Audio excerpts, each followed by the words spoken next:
Bonsoir à tous, soyez les bienvenus dans ce 20h à la une de l'actualité. Ce soir, l'aéroport de Diass s'achemine vers une zone de forte turbulence où les travailleurs crient leur colère et menacent de perturber le trafic aérien. Au banc des accusés, le directeur et son refus de payer aux agents leur dû. Les policiers radiés en 1987 refont parler d'eux et réclament 2 milliards à l'État et lancent un dernier avertissement au président de la République. Ses pères de famille demande à Macky Sall de respecter sa promesse de les prendre en charge. Politique présidentielle de 2019, Maître Madické Niang hausse le ton et dénonce un recul démocratique après l'invalidation de la candidature de Khalifa Sall. Le candidat de la coalition Madické 2019 a rendu visite aux partisans de l'ex-maire de Dakar après le saccage de leur quartier général. Voilà pour les grands titres. Le développement, c'est tout de suite.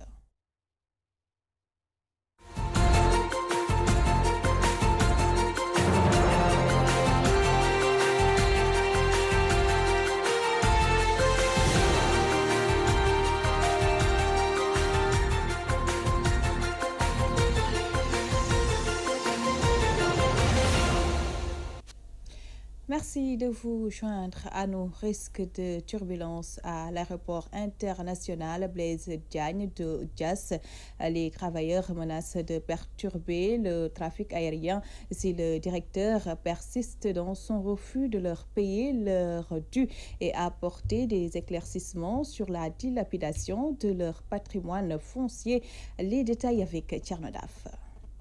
Pour exiger le paiement de leurs dû, les travailleurs de l'AIBD déterrent la hache de guerre. Ces travailleurs-là, aujourd'hui, à travers l'intersyndicale des travailleurs, réclament le paiement intégral et sans délai de la prime de bons résultats que leur doit leur ex-employeur qui se trouve être l'Agence des aéroports du Sénégal. Et nous demandons ce paiement à la personne de son directeur général, Pape Mayel Diop. Il s'agit de 150% du salaire de base de chaque travailleur.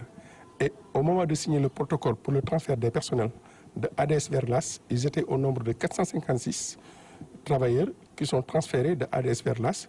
Et pour chacun de ces travailleurs-là, aujourd'hui, l'Agence des aéroports du Sénégal leur doit 150% de leur salaire de base. Le DG, Pape Mayel Diop, leur doit ce montant, il faut qu'il le leur paye. Les travailleurs exigent par ailleurs de leur directeur général des explications sur la dilapidation de leur patrimoine foncier.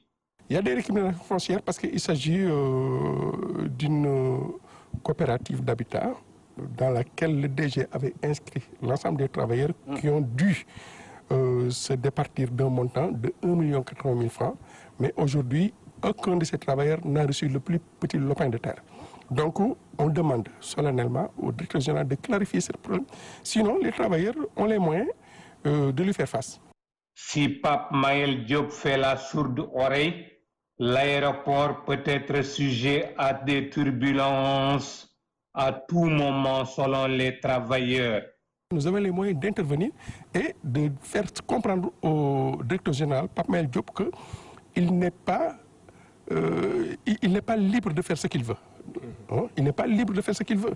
On le dit haut et fort, il faut que les gens s'attendent à des complications, à des perturbations à tous les niveaux si Pape Mayel Diop ne paie pas les montants qu'il est en devoir de payer à l'ensemble des travailleurs qui sont issus de les ex-travailleurs de ADS, qui sont aujourd'hui ici au niveau de l'AS. Voilà, maintenant le problème du foncier aussi, il faut que ça soit réglé. Il y a aussi une dernière chose, c'est la VPI, la valeur de point indiciaire, qui doit être payée à nos collègues des aéroports régionaux. Les aéroports de Tamba, Ziguinchor, Cap Skirring, Saint-Louis, etc. L'ensemble des aéroports régionaux. Une guerre sans merci est désormais ouverte à l'AIBD entre les travailleurs et leurs patrons. Mbour, Thierno Daf. Je vous le disais aussi dans les titres, les policiers radiés en 1987 lancent un dernier avertissement au président Macky Sall. Face à la presse ce mercredi, ils ont demandé au chef de l'État de respecter sa promesse de les prendre en charge. Regroupés dans un collectif, ces pères de famille réclament 2 milliards à l'État. Moussa Sène.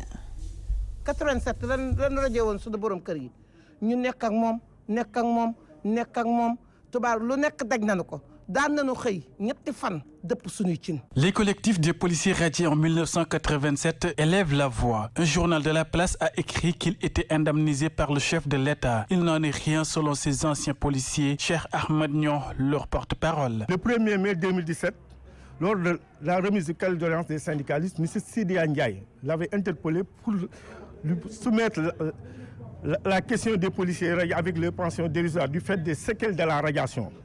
Le président de la République, dans sa magnanimité, avait dit qu'il avait décaissé 2 milliards pour permettre aux policiers radiés d'avoir une pension pleine comme leurs collègues non radiés. Le président Macky Sall avait promis de les indemniser à hauteur de 2 milliards, mais jusque-là, rien n'y fait. Le président de la République, dans sa magnanimité, avait dit qu'il avait décaissé 2 milliards pour permettre aux policiers radiés d'avoir une pension pleine comme leurs collègues non radiés qui n'ont pas été frappés de cette mesure unique. Fils de policier radié, Madanissi raconte la tragédie vécue par ses pères. En tant que fils de policier, si je me remémore de cette situation, donc j'ai des problèmes même pour parler.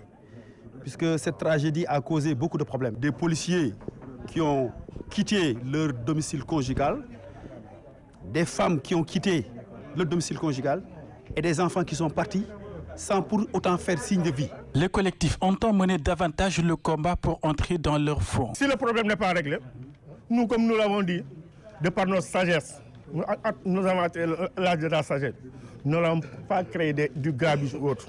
Nous allons nous réconforter dans notre foi qui a été inexpérimentée, qui nous a permis de remonter les affres de la radiation. Ces policiers radiés interpellent le chef de l'État et lui demandent de respecter ses promesses tenues en 2017.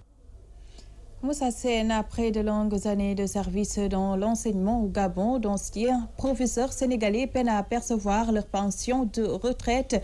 Face à cette situation, ils ont décidé de faire le pied de grue devant l'ambassade du Gabon à Dakar. Leur porte-parole, Kodeta, l'explique au micro de Radisila. La pairie du Gabon, la pairie de l'ambassade du Gabon, nous a plongé depuis un certain temps dans une situation inconfortable. Depuis 6 mois, nous constatons l'irrégularité du paiement des pensions.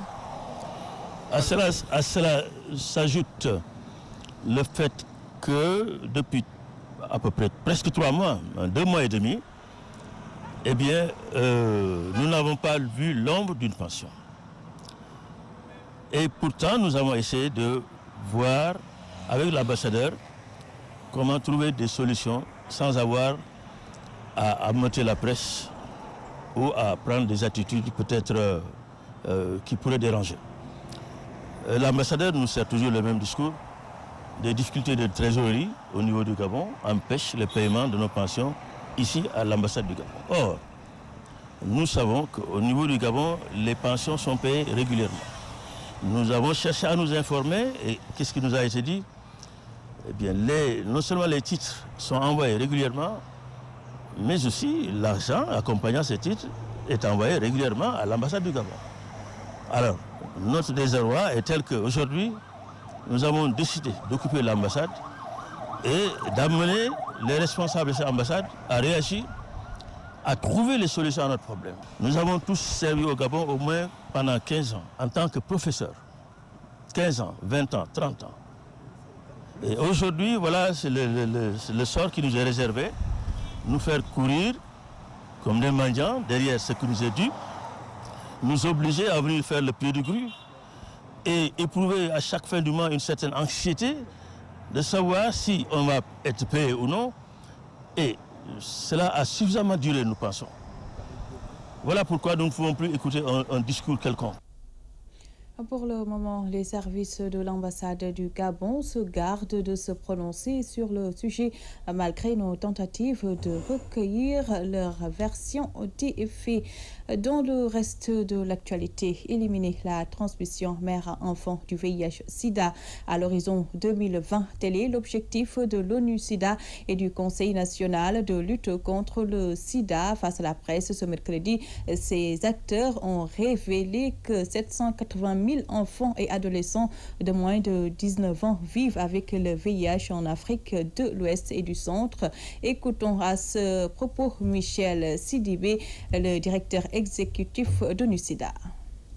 On a eu l'action de Dakar en 2015 et comme vous savez, le combat que nous menons, c'est un combat, comme je le disais, pour la justice. C'est un combat de justice sociale, c'est faire en sorte qu'il n'y ait plus d'enfants qui naissent avec le sida.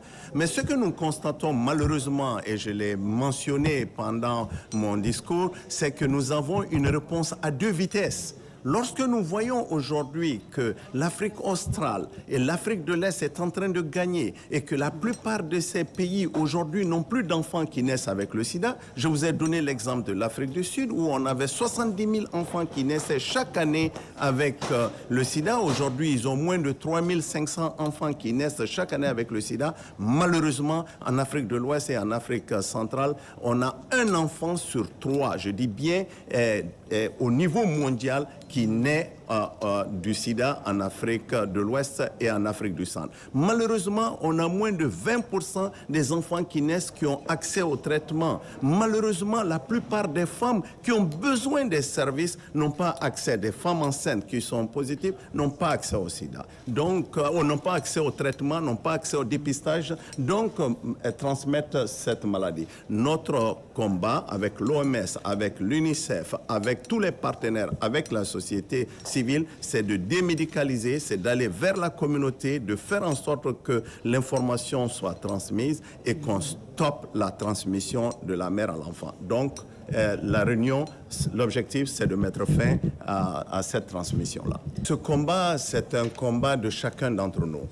C'est un combat qui nous interpelle tous. Et comme l'a dit la directrice régionale de l'OMS, il faut que nos systèmes de santé changent. Il faut que nos systèmes de santé soient plus proches de nos populations. Il faut qu'on soit capable d'avoir un système de prise en charge, donc une assurance maladie qui puisse garantir au moins à chaque mère, à chaque personne malade, d'avoir accès facilement aux services de soins. Reparlons du saccage du quartier général de Taxawu, Sénégal. Maître Madické Niang déplore et apporte son soutien à Khalifa Sall.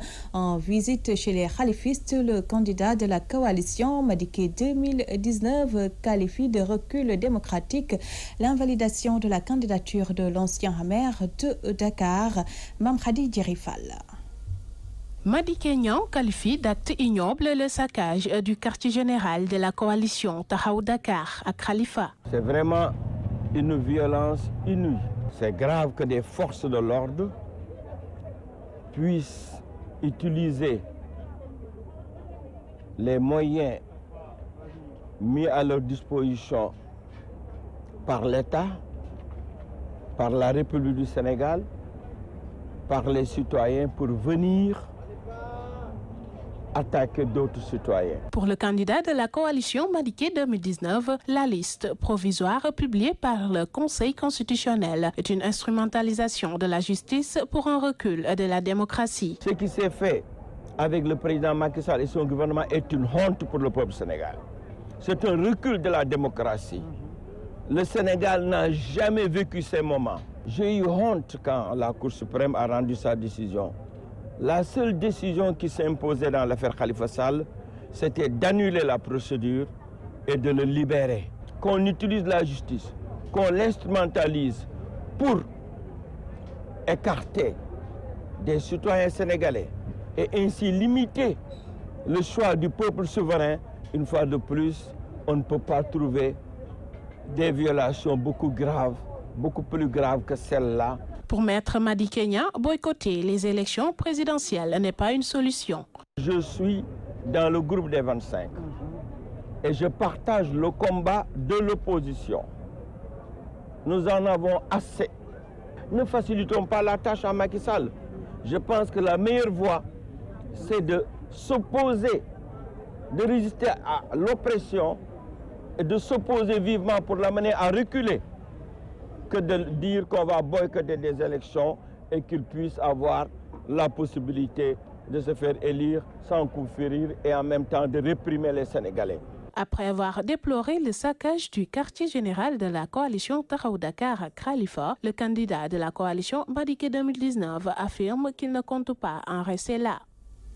Mame Khady Diéry Fall, le mouvement Askan Wi Moo Ñu Soxal est né à Louga. Cette nouvelle structure ambitionne de lutter contre la mauvaise gestion des ressources du pays et le caractère extraverti de l'économie nationale. Omar Kairé pour plus de détails. Créer les conditions de l'émergence d'une force politique capable de proposer une alternative face à l'échec des partis politiques.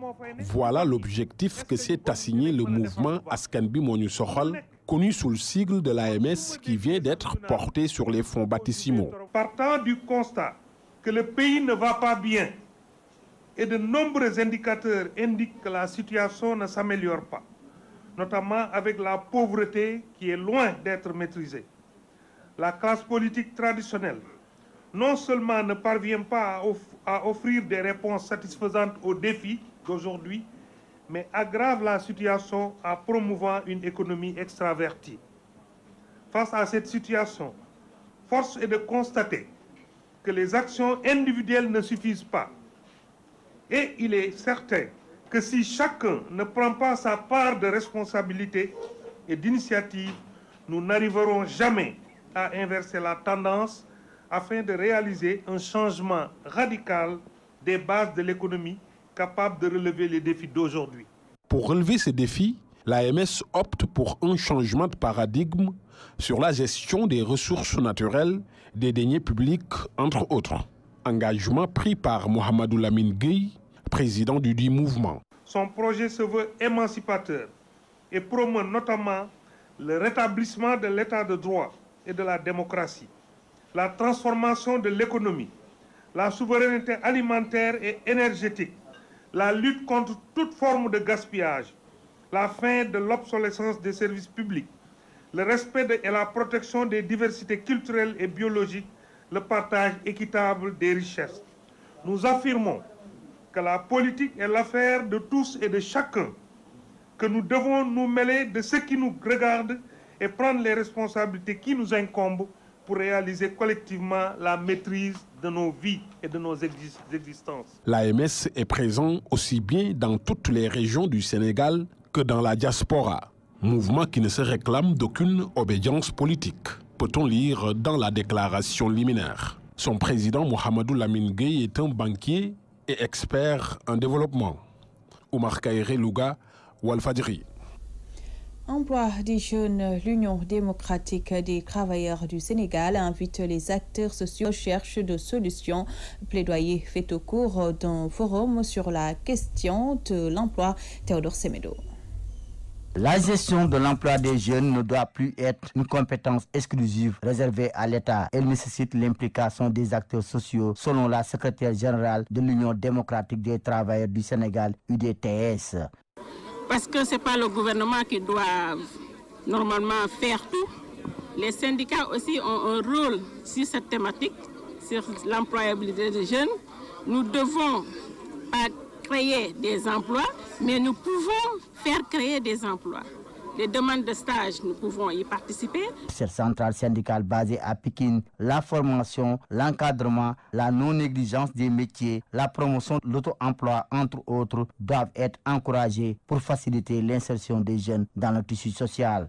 On a fait des formations des jeunes pour que ces jeunes-là sachent comment se former, comment faire une demande de stage, comment parler à un directeur, comment des tas de questions pour avoir un travail décent dans une entreprise. C'est ce qui explique d'ailleurs le contenu du forum organisé par cette structure syndicale autour de la politique de l'emploi en collaboration avec leurs partenaires et l'État. Le partenariat s'occupe de deux objectifs. Le premier, c'est le dialogue social où le Sénégal est vraiment très bien avancé déjà, et l'emploi des jeunes, où il y a déjà beaucoup de bonnes activités, il y a aussi des défis qui restent. Pour nous, vraiment, c'est très important le développement du Sénégal et donner des opportunités aux jeunes ici même au Sénégal. C'est vrai que, nous le savons, il y a une immigration qui est arrivée en Espagne, en Italie et dans d'autres pays de l'Europe.